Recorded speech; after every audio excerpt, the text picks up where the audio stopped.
Hi, and welcome to Kunsang Payol Choling. We're always glad to have you here with us. This is our Sunday morning teaching by Jetusnma Ahkon Lhamo. This is a favorite. This teaching was given in March of 1992. It's called Linking Karma, Reactions on Meeting the Path.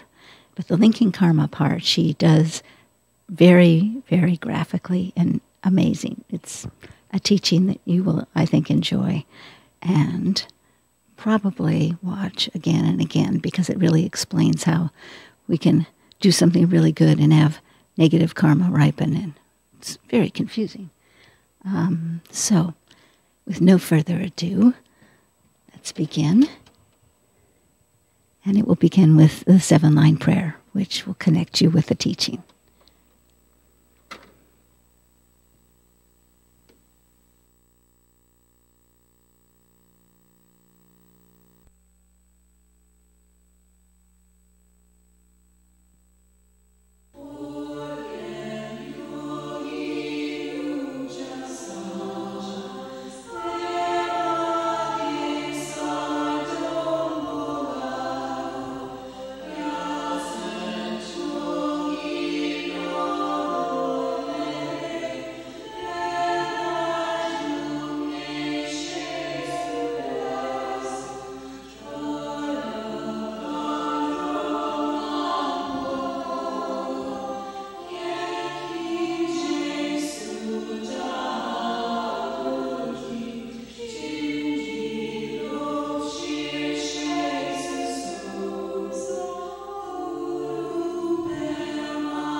There is no time in our practice when we do not need to make wishing prayers and gather merit and virtue.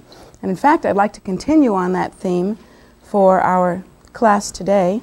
The obstacles that we find in our lives, the ones that are dreadful to us, that prevent us from really continuing on the path, these are usually due to a lack of merit and the lack of focus that we sometimes feel when we go dry in our practice and aren't really able to continue, aren't really able to stay on point, is generally due to our lack of having really formulated our goals through making wishing prayers.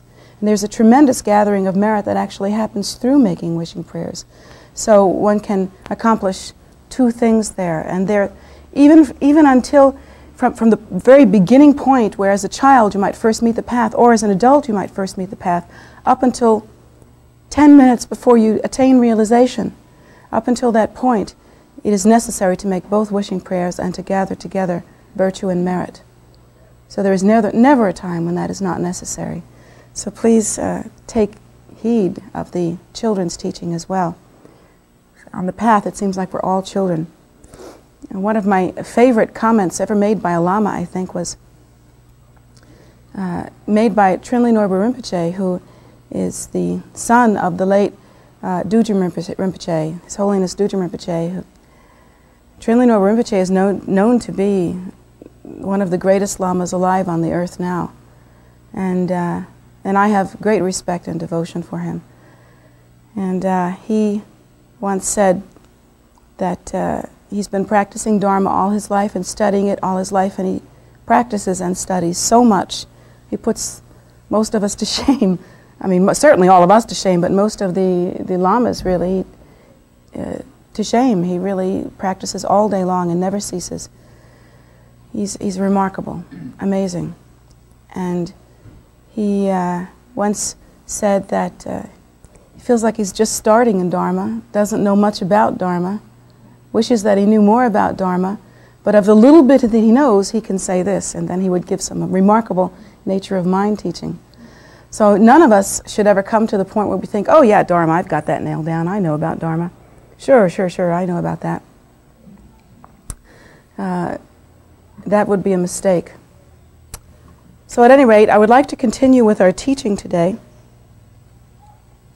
Recently, we had a retreat, and we called it the Compassion Retreat, Part 2. And during that retreat, we did a continuation of what we did in the first compassion retreat, we really examined for ourselves the suffering of sentient beings, to really see what it is. That's a very difficult thing to do. Most of us do not wish to do that. We wish to guard our hearts, guard our eyes, not really see what the suffering of sentient beings actually is. We do not wish to see old age. We do not wish to see sickness. We do not wish to see death. We do not wish to see the sufferings of hunger and deprivation or loneliness or any of those things. They are hard to watch. And so the route that we take instead is to guard ourselves, to keep ourselves sort of wrapped in plastic, prevent ourselves from truthfully seeing. But the Buddha teaches us that that is not a good method, that in fact it is necessary for us to really understand the suffering of sentient beings. The point is not to become depressed and melancholy. The point is to have tools. The point is to truly understand. An analogy that can be used is that in life, whether we like it or not, we have to walk through a room. We have to walk through a room that is filled with things. If we walk through that room with our eyes closed and blinders on and the shades drawn and the lights turned off, we cannot see what's in that room. We cannot see the furniture that we have to go over, the doors that we have to go through, the walls that we have to keep away from. We simply cannot see what it is that we have to deal with. And so we're going to go through that room, at best ineffectively, and at worst we'll probably knock ourselves senseless while we're walking through that room. To really examine the suffering of sentient beings and really examine the condition of cyclic existence, it's taught that that's like opening your eyes, taking off the blindfold, opening the shades, turning on the lights, and really seeing for yourself what it is to walk through that room. Then you know to walk over the rug without tripping over it, to walk around the furniture, to really see what's there, not to bump into the walls, not to bump into any other people that are in the room. You really have your wits about you, and you're able to make some sensible and real decisions based on what you see.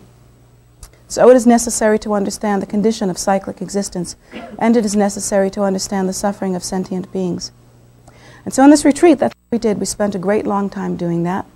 And understanding the condition of cyclic existence, we began as well honestly and deeply and in a very profound way to examine our own condition and how it is that we respond to our own needs and how it is that we respond to the benefit that is extended to us through Dharma. And we began to also uncover for ourselves, discover for ourselves how we might be able to respond. Part of the retreat, especially this last retreat, was learning to respond effectively. For instance, if we were to see the suffering of sentient beings, it isn't enough just to see it. One should be able to help oneself to respond by offering one's body, speech, and mind in whatever way is necessary in order to benefit beings, trying to be of benefit to sentient beings, trying to understand what their suffering is, and if their suffering is that they do not know how to reach happiness, which of course the Buddha teaches us it is. If they do not understand that there is in fact an end to suffering and that that end to suffering is called liberation, if they do not understand that, then we have to respond by trying to demonstrate for them, trying to bring to them the method, the means. And so we ourselves have to accomplish Dharma, and that is the offering that we make, to accomplish Dharma in order to benefit sentient beings, because they too, like us, wish to be happy. And so, having that compassionate intention, that pure intention, we try to gear ourselves and we try to make moves. And then, having geared ourselves, whether unconsciously or consciously, whether in this life or in some previous life, we come to the point where we actually meet the path. And in meeting the path, there are many different kinds of circumstances that arise. Now, last week I talked about some of them. Last week I had a teaching in which I took a different angle on a practice that we actually do in Vajrayana. In Vajrayana, we actually have a devotional yoga that we practice, and within that, it is basically calling the Lama. It is basically paying homage to the Lama, calling the Lama, and there is in fact in the Payul tradition a song that is called Calling the Lama from Afar, that we actually do as part of our practice. This devotional yoga is very potent. It invokes the blessing of the Guru. It creates the method, the pure connection by which the blessing can be transmitted to the student, and the student, through the virtue of their practice, can then blossom and really come forth in some profound and auspicious way. But I took a different angle on that. I talked about what it is like for the Lama when the Lama calls the student from afar. That's, if you understand the Vajrayana point of view, that's never taught. That's kind of a strange little twist, but I guess I'm a strange little Lama. I thought I'd put a little kink in that system and see what we came up with. And what we really looked at was the response that students have when they first meet with the path, and the response that they have when they first meet with Dharma. And I would like to continue with that. I would like to exaggerate that. I would like to give examples. I would like to really give a demonstration. So basically today's teaching is going to be in two veins. It is going to continue the process of coming to the path, accepting the path, meeting with the auspicious opportunity, cultivating one's pure intention, and then the response that one has, the reactive formation that actually occurs at the moment when one meets the path. The last time that we had our compassion retreat, it was found to be very effective to use a diagram. I actually used a diagram, a picture, by which to understand how one's mind actually meets the world, how that actually happens. Now, nowhere in the Buddhist canon does this picture exist. So I'm taking total responsibility for this, number one. Number two, I can't draw. Number three, I'm going to draw it on that, and some of you may not be able to see this. So all I can do is hope for the best, and I'm going to ask for your indulgence and your forgiveness.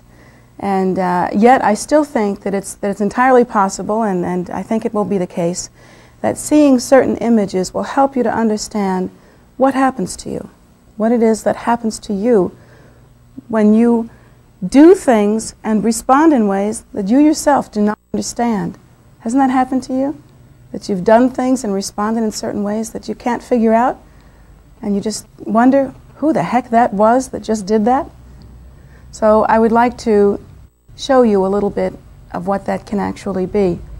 And I want you to think of this in the same vein as thinking of yourself approaching the path and thinking of the responses that you have had as you approach the path. Now, you shouldn't think that because I'm talking in that way that I'm only talking to people who are just now beginning to practice Vajrayana or people who are just now beginning to practice a spiritual path. That's not true, because every time you make new contact within your heart and within your mind, and every time you come to a new level of depth, you are meeting the path anew. And so that moment continues. It continues every day of your life as a Dharma practitioner. So what is that moment? Mechanically, what does it actually look like? That's what we'd like to examine. So I'm going to hope that all these wires and all this stuff reach over here. Okay. Maybe you could help me move this out a little bit.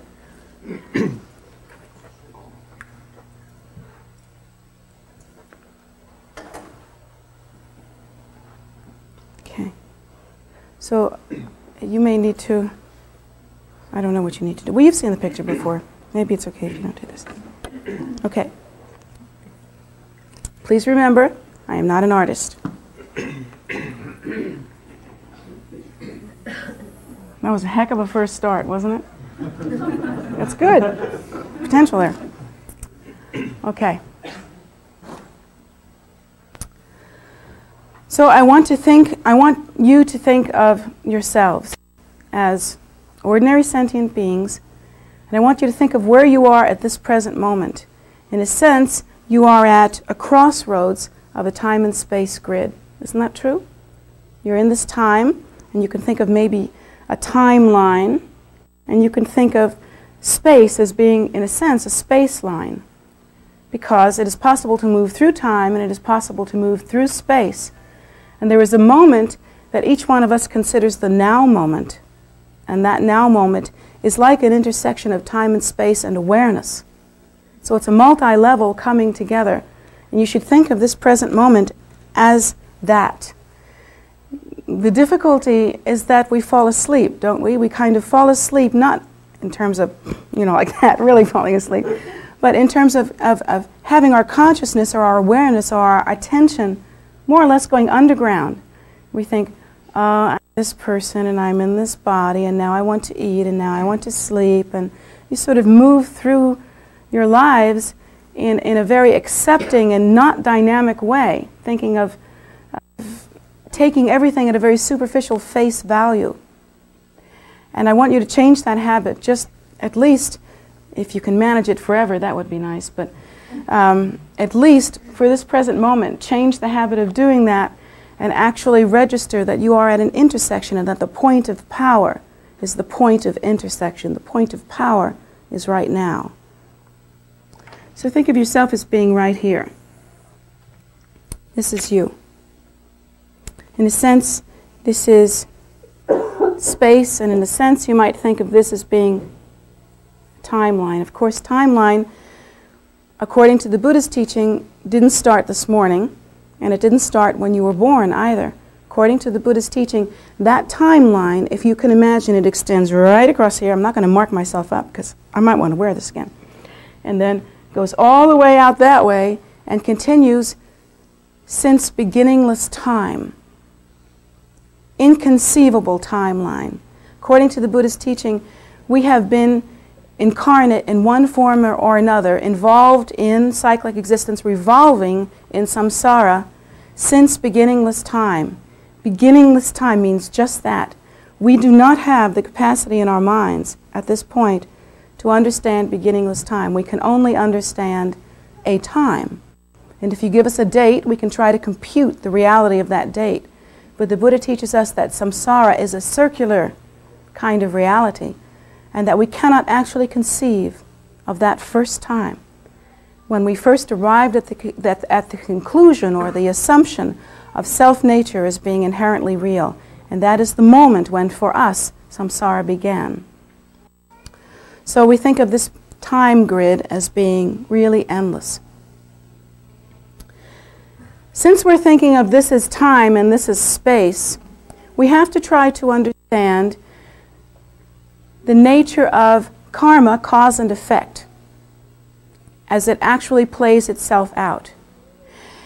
If we think that, according to the Buddhist teaching, there is cause and effect, and that what we are experiencing now in this time and space grid is actually due to some cause that was brought about somewhere in the past, then we have to think of seeds of cause and effect that are ripening now at this point. We also have to consider that not all seeds of cause and effect are ripening at this point, that some of them will ripen in the future. Well, that's logical if you think about it. If I say to you, let's say I go up to Shandor and I punch him in the nose. Well, Shandor, being a good student, probably won't punch me back.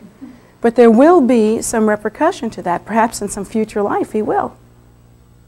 If not in some future life, then perhaps he'll go home and he'll think about the fact that I punched him in the nose, and he'll have some thoughts about that. And those thoughts will be like seeds, and the seeds will bear fruit. Either good fruit, if he's a good student, he'll think, maybe that was a wrathful display. Or if he's a bad student, or an intermediate student, he might think, I'd like to hit her back. So whatever it is that he thinks about, those thoughts will ripen, and they will ripen in some future time. So not all seeds ripen in the present moment. Where are those seeds? I don't see them. Do you see them floating around somewhere? Do you see seeds floating around? No, they're not floating around in any visible way that we can understand, but they actually, in a sense, are part of the fabric of the content of our mind streams. If we understand our mind streams to be a continuum that is based on understanding the time and space event, the crossroads, and understanding that that if we consider ourselves to be a self or an item, that we have to express a continuum in order for that self to actually exist. If there were no self, there would be no other. Self has to have a continuum to move through, or it cannot remain coherent. It cannot remain as it is. It would simply dissipate naturally if there were no sense of continuum. So the mind stream is actually expressed as a continuum, in a sense. And embedded within our mind stream, and let's say that this is past, just for the sake of convenience. This is a very bad way to think of things because it's just too superficial. But if you're going to have a picture, this is really the only one that works. Let's say that this is past. Okay, you know, time and space is, timeline's going all the way past there. Let's say this is space. So let's say, for convenience sake, that this, on this side of space, and continuing along on time, but on this side of space, is future. Can't print either, can I? But that this is the time and space grid. This is the moment of focus, the point of power. So the mind stream being expressed as continuum would contain within it all karmic potential. All karmic potential is contained within the mind stream. Where else would it be? Is my karmic potential contained within your mind stream? Is it in the forest? Is it in the ocean? Where is it? All karmic potential, of course, must be contained within the mind stream. In a sense, all the things that we have done, thought, all the reactions that we have had since time out of mind are contained in seed form within our mind stream. And I'm putting it on this side because we think of causes that have already been born as being in the past. So, now I'm making these little circles so big enough so that you can see them, but you must understand that if we're thinking of karmic potential, we have been involved since time out of mind. The thickness, the amount of karmic potential that is within our mind stream is unfathomable. It is unfathomable. Every moment that we have a reaction or a thought, or any time that an event occurs, a cause and effect relationship is actually begun. And they actually arise interdependently. It seems as though cause is over here and result is over there, or cause is over here and result is over here. But in fact, that's not true. The time and space continuum is only a concept that arose at the same time as the clinging to self-nature. But in fact, they arise interdependently at the same moment. Cause and result arise at the same moment. Within our mind stream, there are tiny, like a little thought here, a little thought there, a little thought there, a little thought there, and it fills up as many dots in there as, you ever looked at newsprint? You know what newsprint looks like? It just consists of a bunch of dots, doesn't it? Have you ever seen that? Yes or no? Yeah. You look closely at news. I have to know if I'm registering here. Look at the newsprint and you can see that it just consists of dots. Well, it's like that in terms of the cause and effect ripening. But there are big things that you've done. Let's say you did something wonderful. Let's say you practiced in the past. That would be a great, big, wonderful thing. Let's say you killed somebody in the past. That's possible, you know. In fact, count on it. So that's a bad one. And we're going to color that one to indicate no good. This is bad. And let's say you helped somebody, but you did it with mixed motivation somewhere in the past, 10 lifetimes ago. So you helped somebody, that's good, but the motivation was mixed. So kind of like that. And let's say that you loved your mother, but you kind of hated her a little bit too. So there, it's like that. The experience that human beings can have is endless, alone. And what about all the other life forms that are contained within samsara? The Buddha teaches us that we have moved through so many different kinds of experiences. They are not only human. The Buddha teaches us that in cyclic existence there are 6 realms of experience, both form, and there are form and formless realms as well. And we should understand that we have moved through all kinds of different experiences according to the potential of our minds. There are tremendous impactful things that we have done. Let's say in the past we have practiced Dharma, and I'll say in the past that we have, what have we done? Let's say we built a stupa.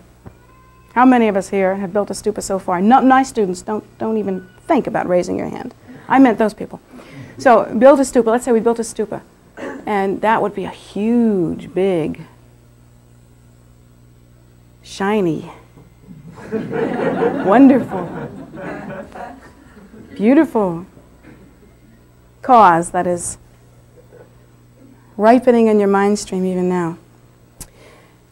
This, first of all, this board would be filled with seeds like that. Tiny, tiny ones, tiny little thoughts, little reactions, just little bitty things. And then big things you've done, big causes that you've actually brought about. But this board would have to continue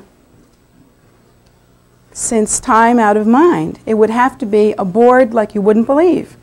It would have to be a board with no end for us to understand what this actually is. It's bigger than a bread box, and that's what I'm trying to explain here.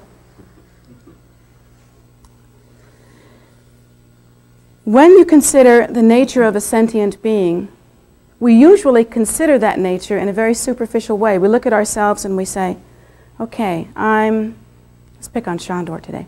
I'm Shandor. I have this particular characteristic. I'm like this. I usually react in this way. I look like this. I act like this. When someone does this to me, I feel like this. I felt like this yesterday. I'm going to feel like this tomorrow. Therefore, I'm Shandor. And it's actually like that. It's actually like that. We put ourselves we cultivate this habitual tendency, and we take from that habitual tendency what we think we are. And we really live with that. We hook into that. We breathe that. We live it. We eat it. We love it. We love it. We love it so much. It's inconceivable how much we love that. And we just slurp that stuff right up. And that's how we consider ourselves as sentient beings. What if we were able to consider ourselves in this way? What if we were able to consider ourselves as nothing other than this picture, this emanation, this movement, this awareness that seems to focus itself at this moment in this present time and space grid. And that the only thing that makes us react in certain ways are these karmic bubbles, if you will, that are rising to the surface. But what if we understood as well that we have so many different kinds of bubbles? You know, we have real difficult ones, we have real nice ones, we have sort of half and half ones. They all have certain qualities. We have some great ones, you know. We've got some big bad ones too. Woo! Some big nasties. It's like,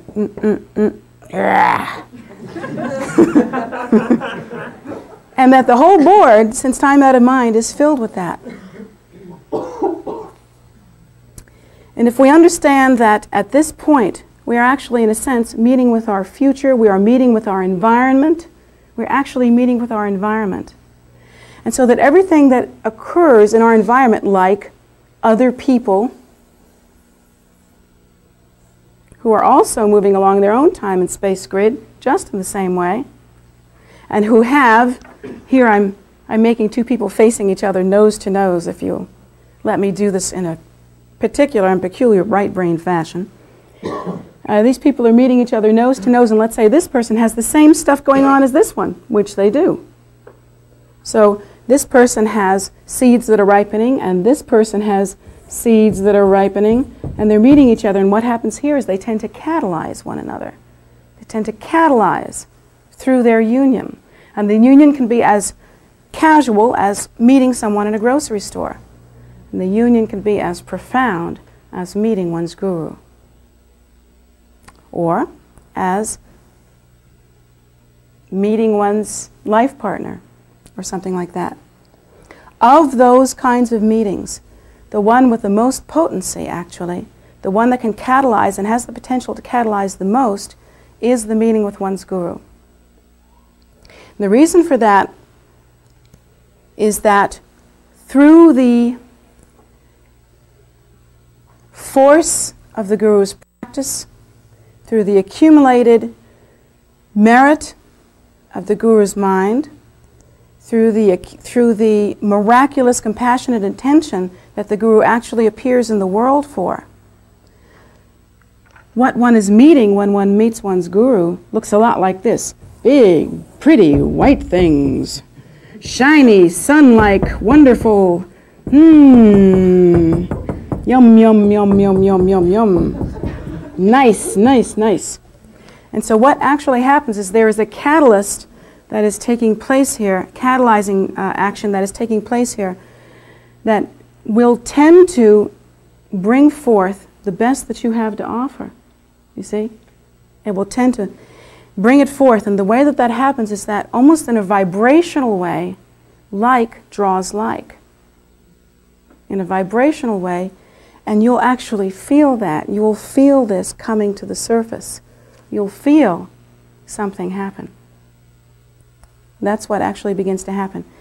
If back here in the South 40, you have the karma of practice, then meeting with your teacher is going to speed that ripening to the point where you can almost feel yourself quaking inside. Now, many students have actually had that experience and have felt like, what's going on back here? You know, what's happening to me? Wah! And they get kind of crazed, you know, and have a very profound and moving and meaningful experience. And sometimes they react actually very badly to it. They don't really know what to do with it. But it feels like your life just ended, you know, and it feels like you've been reborn, and it feels like that scares the patooties out of you.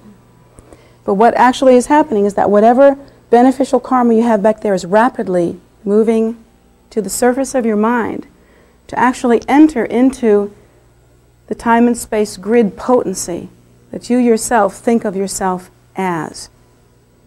And it's almost like bubbles coming to the surface of a pond, the way in which that ripens. This thing here that you call your personality, silly you, not knowing any better, is only an intersecting point.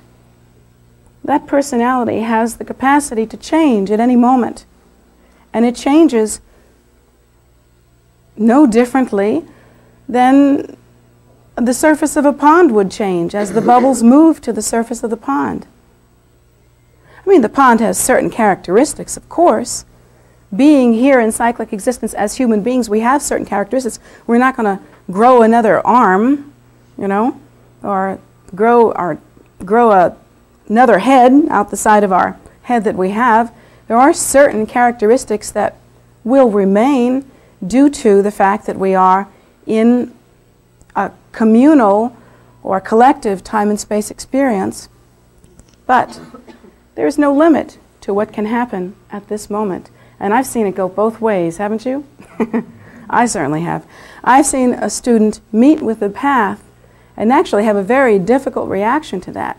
Now, what is that reaction based on? What is actually happening there?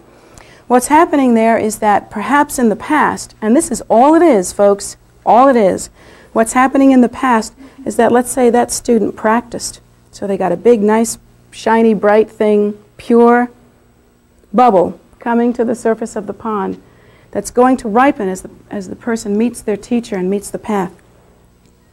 Let's say in that past experience, that person practiced and maybe didn't keep their practice commitment very purely, didn't practice very purely, did not practice well or with concentration, or even practiced for the wrong reasons, or mixed in worldly concerns with spiritual ones, meaning to say they practiced so that they could be a good practitioner rather than practicing in a sincere and profound way. So let's say that while this is very good, it's mixed. Now what happens when the student meets with the path is one can never really predict how these bubbles are going to come to the surface of the pond. One can never really understand exactly how that's going to happen. It's really kind of unpredictable. The teacher with some skill can help with that. The teacher who really knows the student and can see what is ripening, what is coming to the surface of the student's mind, can be of some benefit, can really attempt, can try to draw certain things forward. And sometimes the ways of doing that are not easily understood. Like the student the teacher may show a wrathful display to purify this. You see? Or the teacher may show a very kind face, a very almost seductive, kind face, in order to turn this around and have it present in that way. There are many different things that can actually be done. But for the most part, this is very difficult to predict, and one can never know. Sometimes when the student meets the path, what can actually happen here is that this mixed karma will begin to ripen. And as it begins to ripen, the student will come to the path and will meet with the auspicious opportunity and will be able to make great, and the teacher will see the potential in the student, and there's really something there. What will happen is the student will have a very bad reaction. Like the student will turn their face away and say, "Oh, I can't do this. No, it's not for me. I've got to walk away from this." Or the student will say,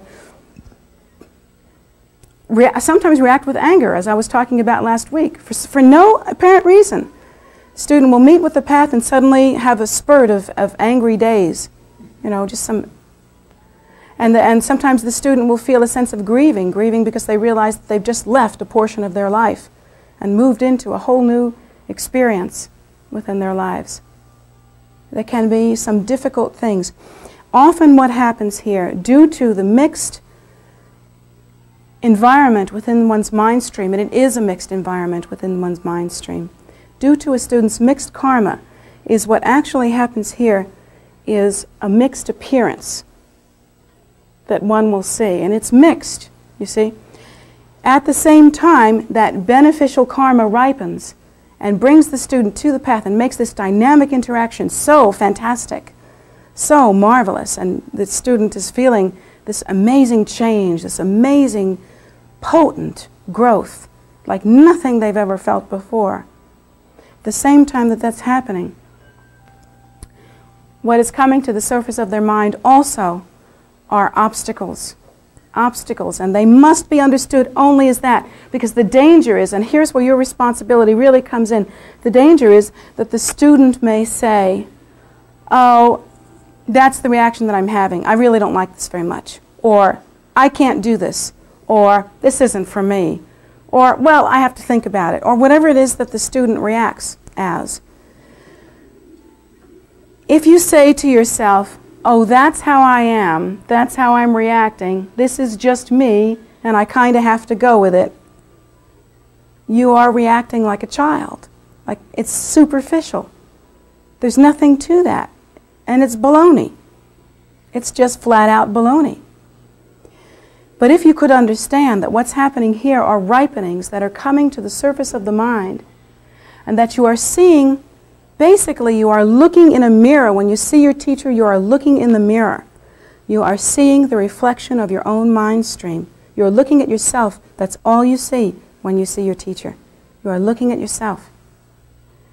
If you see benefit, if you see an auspicious circumstance arising, you can bet that what's coming forward are these guys, the real beauties, and you're seeing that.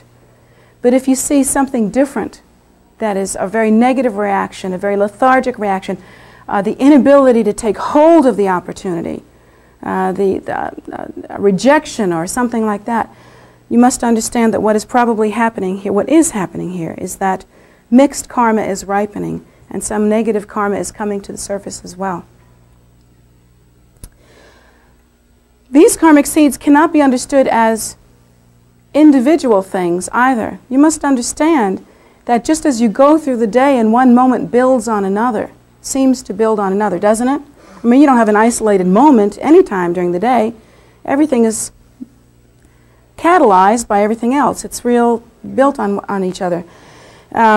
It's the same thing with the karmic seeds within your mind stream. If you understood that these karmic seeds are often linked together like this, that even if you do bring forth this, let's say this, the lifetime where you built a stupa, which you couldn't ask for better karma than that. That's great. Let's say this is coming forth, this is being catalyzed and coming to the surface. But let's say in the same life, when you were younger, before you did that, you stole some money and you, I don't know, beat somebody up and let's say before you got the big picture, were real lusty and committed adultery and blah, blah, blah, whatever it is that you did. Drugs. They didn't have drugs back then, did they? Well, anyway, I don't know, something. And all this stuff's tagged on there. It's actually connected. It's actually in that same experience. Almost like linking karma. So as this comes forward, you're still going to feel some of that. There's no way to get around it. You're still going to feel some of that. Will you be smart enough? That's the question. To recognize that for what it is? Will you understand that what you're seeing is a reflection of your own mind stream? Will you be able to look at yourself and say, it will pass. It's all right. It's okay. No big deal. Like that. So important. That is so important. Will you be able to take responsibility for that and say, I'm seeing a reflection of my own mind. This lethargy that's coming up, this inability to act, this impotence, this anger, this bad reaction, this, well, I better think about this kind of reaction. You know that one, do you? Yeah. That one coming forward. Will you be able to look at that and say, that is simply bubbles rising to the surface. No big deal. You don't have to look at that and say, that's me. Because that's not you. These are simply the bubbles rising to the surface. They are simply something within your mind stream, embedded within this experience of continuum. But what are you? The Buddha teaches us that we have never had any taste of our own primordial wisdom nature. That in fact that is the truth of what we are. In our nature, we are the very Lord. In our nature, we are the primordial wisdom nature. We are uncontrived, pure luminosity. The same as Lord Buddha himself. In our nature, we are that very Lord. The all-pervasive, foundational Ah. That is our nature. Nothing other than that. But we can't see it because we mistake this for our nature. And we say, I am this, and I am that, and I am this, and I am that. And we get caught up. We've never tasted it. And we have so much habitual tendency. It's just the habit. It's a knee-jerk reaction. We haven't been doing this little dance since yesterday. We've been doing that since time out of mind. And our experience of continuum is nothing other than an experience of habitual tendency. And the habit is so deep. It's not like a smoker's habit. It's not like a drinker's habit. Oh, that's a piece of cake. This has been happening since time out of mind. Immediately, we conceive of self-nature as being this. Immediately, we engage in reaction to other, which, from the point of view of the primordial nature, that is our true nature, in pure view, would not be possible. Would not be possible. So what happens to us is we meet with the path. And then, what? Do we just float away on our reactions? Or do we make hay while the sun shines? It's an old expression that my mother used to say. I don't know where she got that from. She was born in New York. Anyway, they don't have hay in New York. They have in New York.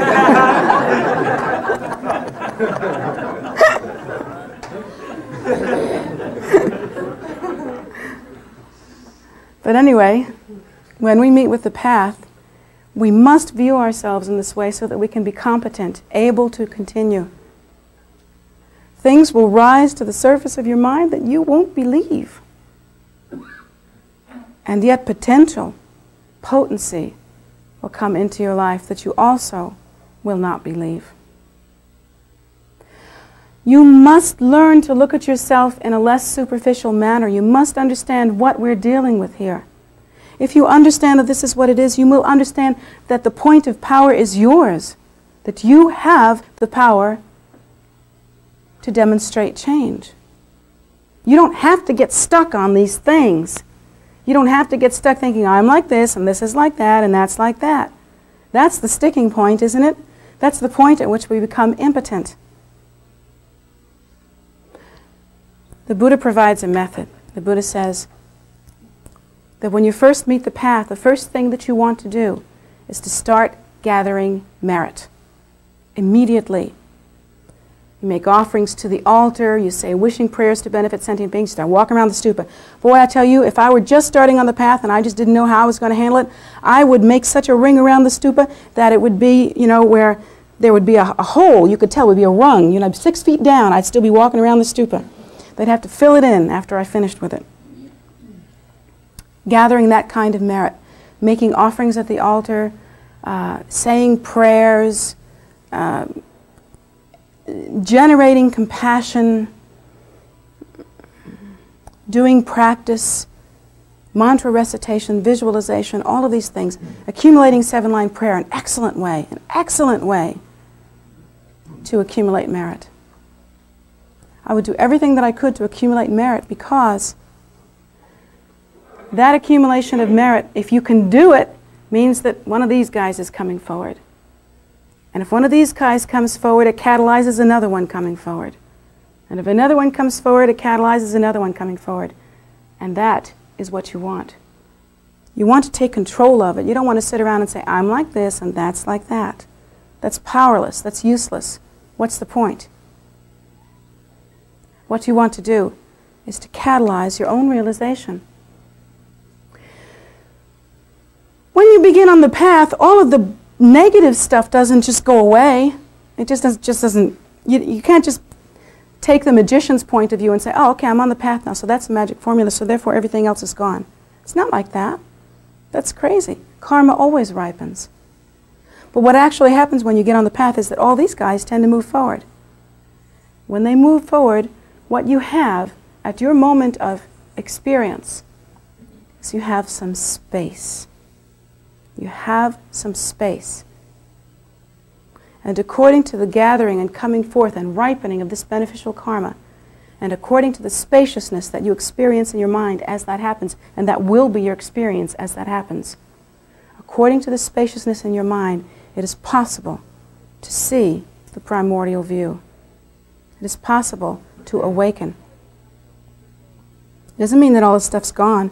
It means that you begin to understand the view that is demonstrated in the practice of Vajrayana, where, for instance, in the prayers of Vajrasattva, it is said, in a confession prayer particularly, that one realizes the non-duality of the confessor and that which is to be confessed. And at that moment of spaciousness and pure awareness, when one realizes the non-duality of the confessor and what is to be confessed, where then is samsara? Where then is the obstacle? In one's mind, in one's nature, one becomes awake to that non-duality, and therefore this is understood to be nothing, just a shadow. But that understanding is necessary, else it's not a shadow, it's for real. So that's basically, in a nutshell, what's going to happen to you as you meet the path. As you begin to interact with the path, interact with your teacher, particularly that. That's a very, very potent point of catalyzing, or catalyzing point, I should say. Very potent. How you react at that moment is everything. Everything. You must take yourself in hand. And how you react additionally at every moment when you intersect with the path. And there are moments in your life, even when you're already on the path, that you intersect with the path more profoundly. Isn't that true? Times when you float and times when you're in there. Isn't that right? At those moments, you have something. And how you engage is everything. You are not this. You are not hooked into being any certain way. Understand your nature. Think of your nature as a lake or a pond in which bubbles are simply rising. You have a choice. You can gather together the virtue and merit necessary to ripen them beneficially. You can use that. Or you can go to sleep and just react. You want to just react? Because when you just react is anything comes forward. Anything comes forward. And if you just kind of go to sleep on it, kind of sit on it, don't do much with it, all the karma that you have in the past, and I mean the past, of slothfulness, ignorance, will be catalyzed. It will ripen. Do you want that? Of course you don't want that. You have to think and take control. The great thing about Dharma, the great thing about the Buddha's teaching is that it puts in your hand a jewel, a wish-fulfilling jewel. You don't wait for things to work out. You don't hope for the best. You don't just make prayers and just go, well, I made my prayers. That's it. You have a jewel in your hand, which is a wish-fulfilling jewel, and you have the power. It is yours to do. But, on the other hand, you must do it. And no one else can. You are responsible for your reaction. What will you do? You are responsible for how you engage. What will you do? That's the beauty, and also, in a sense, the difficulty of the path. The beauty is that it's yours. Liberation's not out there. It's not something you have to wait for. Right there. You have the wish-fulfilling jewel. But on the other hand, it's up to you. And you've got to do it. You can't sleep on this one, and you can't slide through. For the first time in your life, you have to know that you can't just slide through.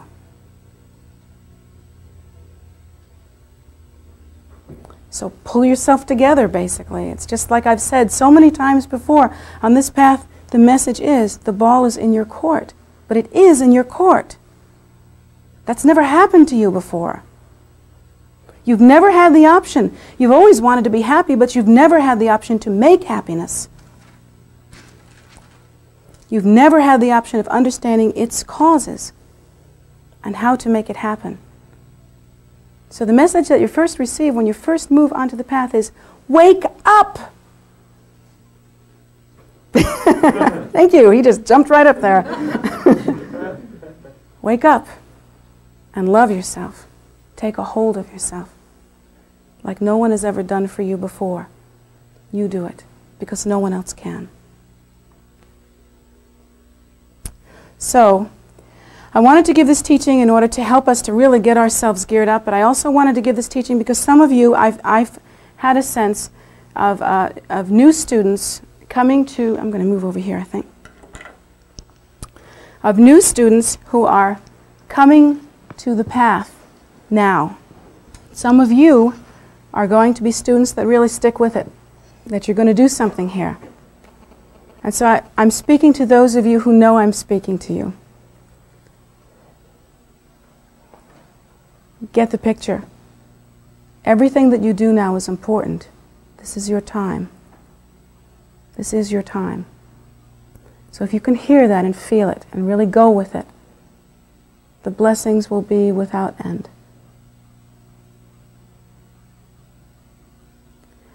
And those of you that will be here for a little while and then will go, take what you can of that message and that blessing and take it with you.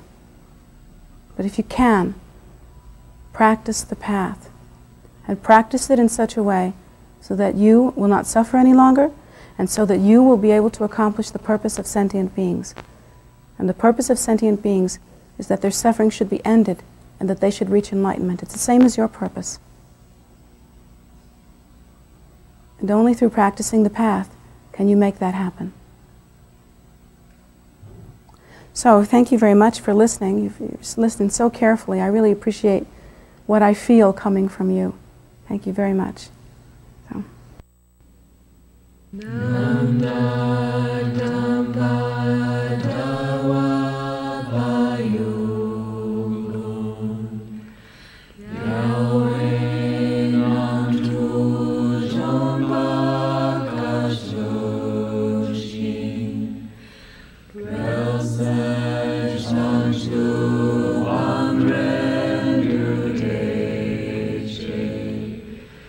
Joy in is the